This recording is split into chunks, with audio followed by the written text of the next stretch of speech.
Well, what is going on, everyone? Welcome back to Kitchen Table TCG. My name is Louie, and I hope you're having yourself a fantastic day. Today, we're going to go through a Spider-Man collector booster box. These things are raising all sorts of havoc on the world of Magic the Gathering and TCGs. A very interesting set here where we had the hype is so strong, and then once pre-orders started coming out and once allocations and stores started getting product, you're already seeing a retracement on boxes pretty quick. It's a very interesting world. Today, though, we're just going to hang out and talk about Spider-Man, I guess, and collector booster boxes. You guys know, if you watch my podcast on Friday mornings, I'm not a huge Spider-Man fan, and so it's kind of interesting. I am a big Magic the Gathering fan, and going through a new Magic the Gathering set, Spider-Man's always been like it's a movie that I've liked. It's a thing that I've enjoyed. We all did the Tobey Maguire Spider-Man thing. But for me, it's just not, Marvel's just not my big thing. So, news helicopter, we're gonna kind of slow roll these. Spectacular Tactus, some of the borderless foil cards going for a ton of money. Obviously, the Soul Stone is the big chase here. And that's kind of what I believe it generated a lot of hype with this set. There wasn't a ton of hype until my camera's being funky. I'm not going to fix it today. It just is what it is. There wasn't a ton of hype until people saw that Soul Stone and they realized that, you know, Magic's going to have Marvel sets for the foreseeable future, and those are probably going to be the chase in each set. Here we go. Here is the first land foil full art land. I do really like the Spider-Man lands. I think that's a really cool theme. I don't think they'll do super well, like be super expensive, but I do really like them. I think they look good. Kraven the Hunter. I have no clue who this is or what his role in the Spider-Man universe is. But he's a little legendary creature. Tons of legendary creatures in this set is the first thing I've noticed. Carnage, Crimson Chaos. I love the artwork there. The comic book style. It does look really cool. I love the comic book type and the way that they did that and made it look like you're reading a comic book. That is a really cool way to do it. Here's the Agent Venom. And our first of the bonus sheet, a Shock. Listen, that looks cool. You got to admit, if you're a Spider-Man fan, I think you're stoked about that. I think that looks really cool. I guess we'll put the bonus sheet there. And our first back card, a foil borderless Sandman, the sifting scoundrel. So I have heard, I did not watch any other box openings, but I have heard that this past week there were some box openings that went live and people were kind of underwhelmed by the set and the cards and the pulls and the collector boxes. Frankly, I think that makes a lot of sense. I think people were really, really hyped on this. There was a lot of hype. And when you actually see it, I mean, I think it's going to be a fun set. I think it's going to be good. Oh, Spider-Man Noir. I think it's going to be good. Like, I think it's going to perform pretty well. I don't think it's going to completely tank and bomb. But I do think that the hype and the excitement for something it's a smaller set size. It's not necessarily your kind of traditional Magic the Gathering product. And it's certainly not Final Fantasy in terms of the scope and the scale of the set. There's Peter Parker's camera. That's kind of cool. Mysterio, Master of Illusion. I do know Mysterio. That artwork is really cool. Rest in Peace and a Carnage Crimson Chaos in the full. So no mythics yet. I don't think Rest in Peace is a mythic. That whole sheet, though, I believe is going to be called mythic. So I don't know if I really should count that. But Carnage, Crimson Chaos, we saw that already in the non-foil.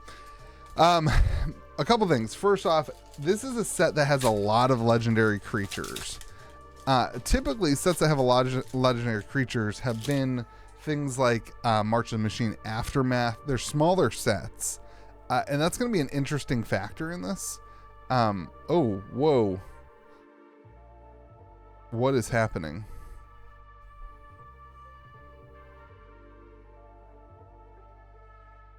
Good thing this box wasn't made for anybody else. My camera just kind of completely ate it. This is what happens when you don't make content from here very often. Anyway, but typically it's like kind of feels like a March of the Machine Aftermath or a Assassin's Creed set to me. And that's why I think it's cool. I think there's a lot more. Oh, there's our first mythic, Venom Eddie Brock. That artwork's super cool too. Legendary creature, menace 6/4 for 6. Whenever another creature dies, put a 1/1 counter on Venom. If that creature was a villain, draw a card. Listen, that's a cool commander. You can make a villain commander deck out of that. That's gonna be sick. Friendly neighborhood enchantment here, enchant land. That's gonna be a really cool. Eddie Brock. I want to know what this card is.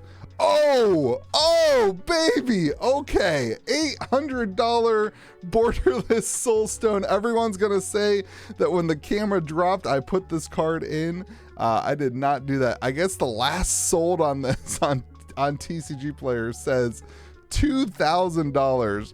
I did not cheat this in. But this is the first box. People are going to be like, oh yeah, that's crazy. The Soul Stone. All right, I don't even have sleeves here. That's how you know I didn't cheat this in. The Soul Stone. Wow. There it is. The indestructible Infinity Stone. Listen, I know that I'm about to sell this card for whatever it is, $800 on TCG Player is the market price. Most recent sale says $2,000. Says 8 have sold. I know I'm about to sell this card, but do not buy this card for $2,000, everybody. That is a price that is not going to hold, in my opinion. I hope I'm wrong. I hope I'm wrong. I'm not just trying to poo-poo it. I'm just saying at some point we got to get back to reality on the prices of some of these cards, and that will happen with Spider-Man. I want to be straight and honest with you. I want to tell you what my honest feelings are, even though I want you to buy that Soul Stone from me. You can reach out to me at KitchenTableTCG@gmail.com. But it's crazy. Carnage, another one. See the duplicates because the set size is small. Behold the Sinister Six. See, that's cool. I do like those cards right there. That borderless kind of treatment I think is really, really cool. Here we go. Venom. This is the Skittles. The Skittles Dragon. This one's really cool. That's a really, really cool card. I see, like, there's stuff to get excited about, even as a non-Magic fan. I think or as a non-Spider-Man fan, there's stuff to get really excited about, and I think it's cool. I do think, I've gotten over the whole Spider-Man in my thing's about to crash again. It's fine. I don't know what's going on. This computer should not be crashing. It's like an expensive, I built this computer to do this. I had somebody build it for me. It should not be crashing. It's very frustrating. Green Goblin. All right. Island. Superior Spider-Man. I'm going to pull another one of these Soul Stones while the computer crashed, and you guys are not going to believe it. Craven's Last Hunt. Oh, the counter spell is really cool. And Parker. All right, let's take a look at the Craven's Last Hunt. Okay, so that is an enchantment saga. See, like, that looks really cool. I like how they did that, but it doesn't look like a Magic card. It's gonna be confusing for a lot of people who don't know it, but that's fine.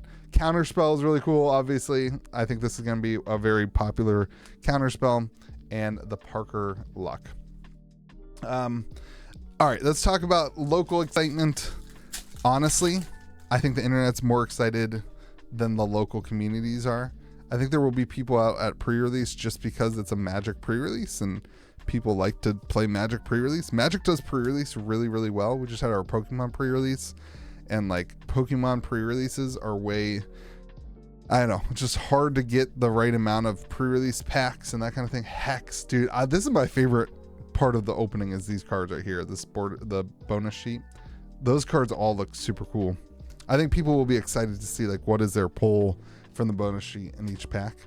But it seems like because of the price points, it seems like because of the the theme of Spider-Man, people either like it or they don't like it. People either want Spider-Man in their Magic or they don't want Spider-Man in their Magic. There's not a whole lot of like loose opinions about it, and so I think that just kind of, it's like more polarizing, so less people engage with it. I think that would be one of my takes.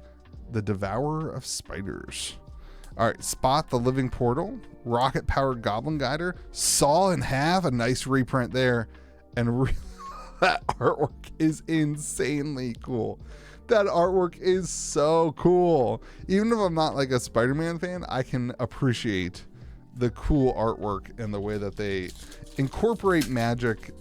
I mean, this is what it is now, right? Magic finding ways to incorporate different IPs into the game. They certainly have done that with those bonus sheet cards. I think I'm bummed that the set's so small. I don't like small sets. I think it's like 100 and it's like 180 cards. It's a pretty small set. It was made for like double drafting.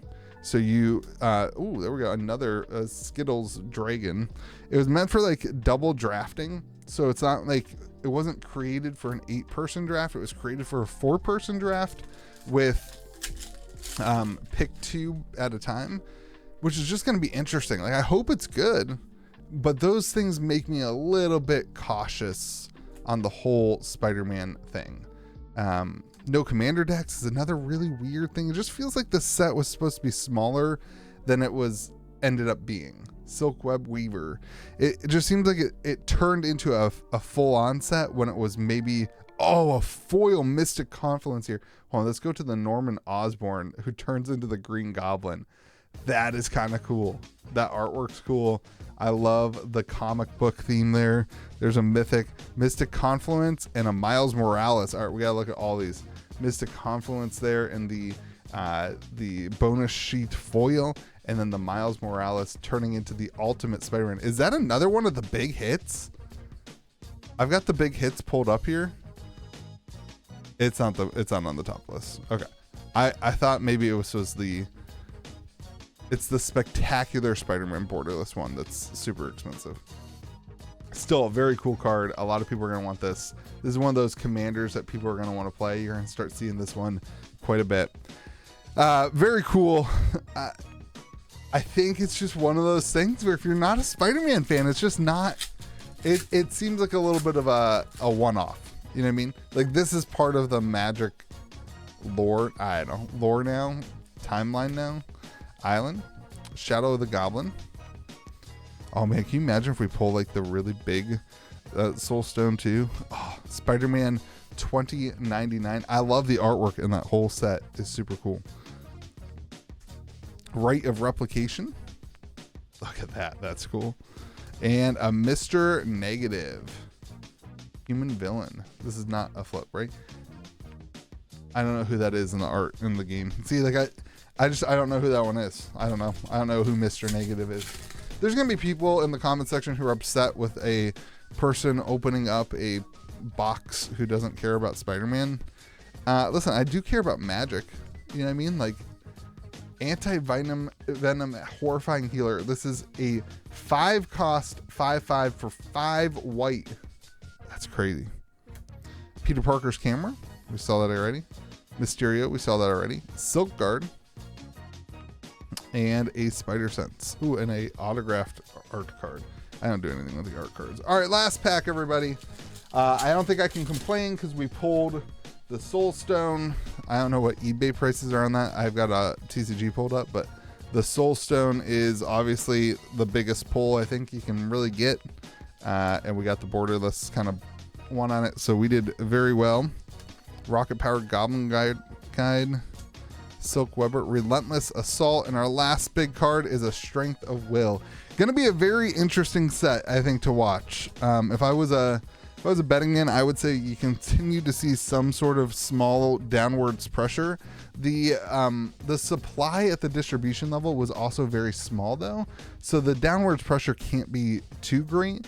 I would anticipate, if boxes are currently at what, like $800, I would anticipate that boxes may drip down to like the $650, maybe a little bit higher than that, before they just kind of balance out for long term.